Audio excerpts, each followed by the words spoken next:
اللهم صل على محمد. بسم اللہ الرحمن الرحیم. شروع اللہ کا نام لے کر جو بڑا مہربان نہایت رحم والا ہے. کاف ہا یا عین صاد. یہ تمہارے پروردگار کی مہربانی کا بیان ہے جو اس نے اپنے بندے زکریا پر کی تھی جب انہوں نے اپنے پروردگار کو دبی آواز سے پکارا اور کہا کہ اے میرے پروردگار، میری ہڈیاں بڑھاپے کے سبب کمزور ہو گئی ہیں اور سر سفید بالوں کی وجہ سے چمکنے لگا ہے، اور اے میرے پروردگار، میں تجھ سے مانگ کر کبھی محروم نہیں رہا، اور میں اپنے بعد اپنے بھائی بندوں سے ڈرتا ہوں، اور میری بیوی بانجھ ہے، پھر بھی مجھے اپنے پاس سے ایک وارث عطا فرما جو میری اور اولاد یعقوب کی میراث کا مالک ہو، اور اے میرے پروردگار اس کو خوش اخلاق بنائیو. فرمایا اے زکریا، ہم تم کو ایک لڑکے کی بشارت دیتے ہیں جس کا نام یحییٰ ہوگا. اس سے پہلے ہم نے اس نام کا کوئی شخص پیدا نہیں کیا.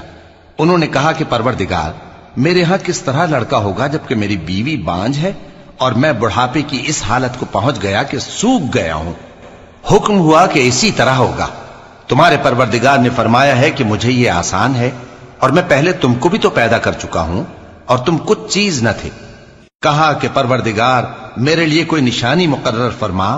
فرمایا نشانی یہ ہے کہ تم صحیح و سالم ہوتے ہوئے 3 رات دن لوگوں سے بات نہ کر سکو گے.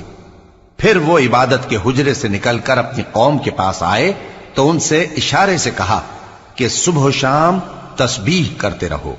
فرمایا اے یحییٰ، ہماری کتاب کو مضبوطی سے تھامے رہو.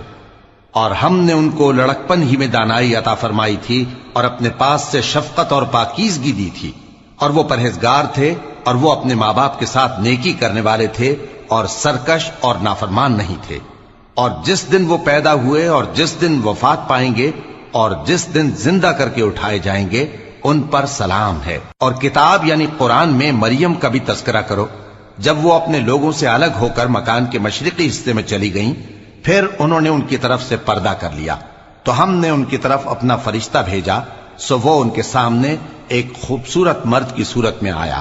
مریم بولی کہ اگر تم پرہیزگار ہو تو میں تم سے بچنے کے لیے رحمان کی پناہ لیتی ہوں. فرشتے نے کہا کہ میں تو تمہارے پروردگار کا بھیجا ہوا یعنی فرشتہ ہوں، اور اس لیے آیا ہوں کہ تمہیں پاکیزہ لڑکا بخشوں.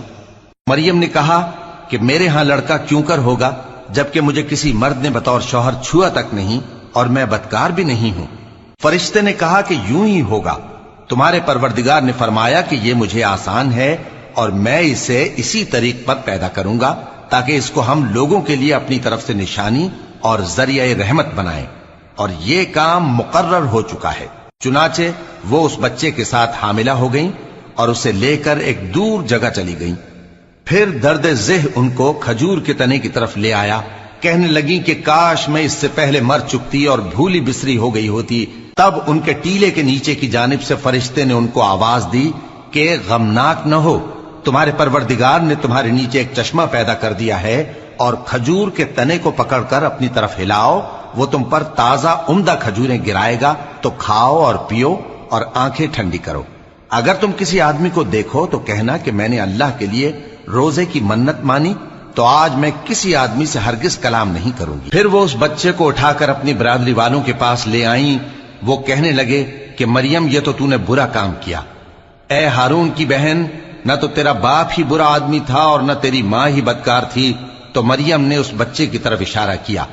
وہ بولے کہ ہم اس سے کہ گود کا بچہ ہے کیسے بات کریں. بچے نے کہا کہ میں اللہ کا بندہ ہوں، اس نے مجھے کتاب دی ہے اور نبی بنایا ہے، اور میں جہاں ہوں اور جس حال میں ہوں اس نے مجھے صاحب برکت بنایا ہے، اور جب تک زندہ ہوں مجھ کو نماز اور زکوٰۃ کا ارشاد فرمایا ہے، اور مجھے اپنی ماں کے ساتھ نیک سلوک کرنے والا بنایا ہے اور سرکش و بدبخت نہیں بنایا. اور جس دن میں پیدا ہوا اور جس دن مروں گا اور جس دن زندہ کر کے اٹھایا جاؤں گا مجھ پر سلام ہے. یہ مریم کے بیٹے عیسیٰ ہیں، اور یہ سچی بات ہے جس میں لوگ شک کرتے ہیں. اللہ کو شایع نہیں کہ کسی کو بیٹا بنائے، وہ پاک ہے. جب کسی چیز کا ارادہ کرتا ہے تو اس کو یہی کہتا ہے کہ ہو جا، تو وہ ہو جاتی ہے. اور بے شک اللہ ہی میرا اور تمہارا پروردگار ہے، تو اسی کی عبادت کرو، یہی سیدھا رستہ ہے. پھر اہل کتاب کے فرقوں نے باہم اختلاف کیا، سو جو لوگ کافر ہوئے ہیں ان کو بڑے دن یعنی قیامت کے روز حاضر ہونے سے خرابی ہے۔ وہ جس دن ہمارے سامنے آئیں گے کیسے سننے والے اور کیسے دیکھنے والے ہوں گے، مگر ظالم آج کھلی گمراہی میں ہیں۔ اور ان کو حسرت و افسوس کے دن سے ڈرا دو جب بات فیصل کر دی جائے گی اور وہ غفلت میں پڑے ہوئے ہیں اور ایمان نہیں لاتے۔ ہم ہی زمین کے اور جو لوگ اس پر بستے ہیں ان کے وارث ہوں گے اور ہماری ہی طرف ان کو لوٹنا ہوگا۔ اور کتاب میں ابراہیم کا ذکر کرو، بے شک وہ نہایت سچے تھے، پیغمبر تھے۔ جب انہوں نے اپنے باپ سے کہا کہ ابا آپ ایسی چیزوں کو کیوں پوچھتے ہیں جو نہ سنیں اور نہ دیکھیں اور نہ آپ کے کچھ کام آ سکیں؟ ابا مجھے ایسا علم ملا ہے جو آپ کو نہیں ملا، تو میرے ساتھ ہو جائیے، میں آپ کو سیدھی راہ پر لے چلوں گا۔ ابا شیطان کی پوجا نہ کیجیے، بے شک شیطان اللہ کا نافرمان ہے۔ ابا مجھے ڈر لگتا ہے کہ آپ کو اللہ کا عذاب آ پکڑے تو آپ شیطان کے ساتھی ہو جائیں۔ اس نے کہا کہ ابراہیم کیا تو میرے معبودوں کے خلاف ہے؟ اگر تو باز نہ آئے گا تو میں تجھے سنسار کر دوں گا اور تو ہمیشہ کے لیے مجھ سے دور ہو جا۔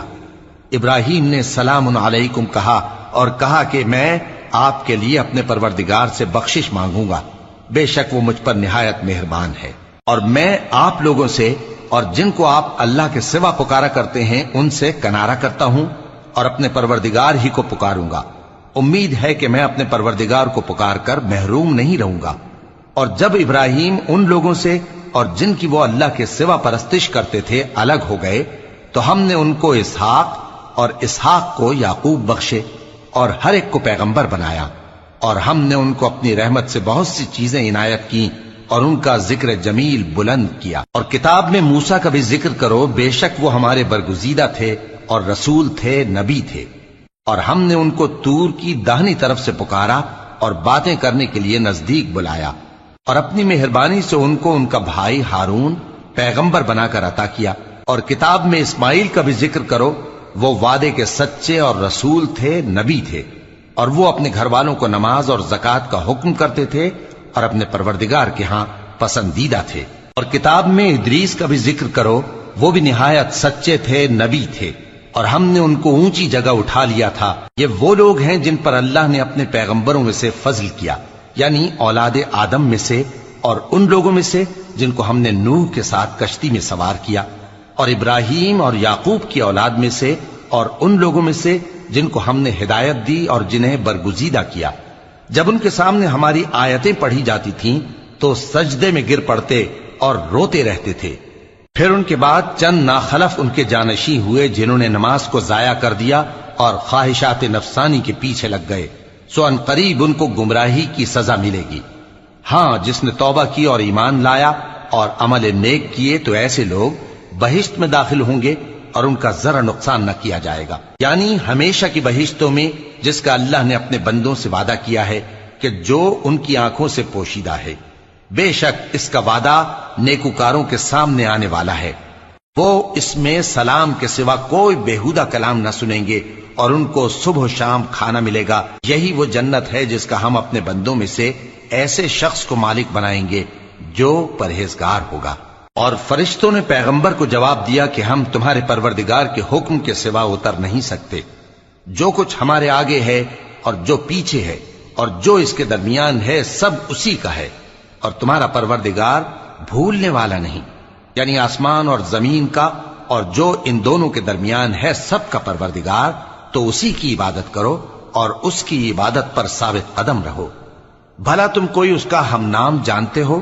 اور کافر انسان کہتا ہے کہ جب میں مر جاؤں گا تو کیا زندہ کر کے نکالا جاؤں گا؟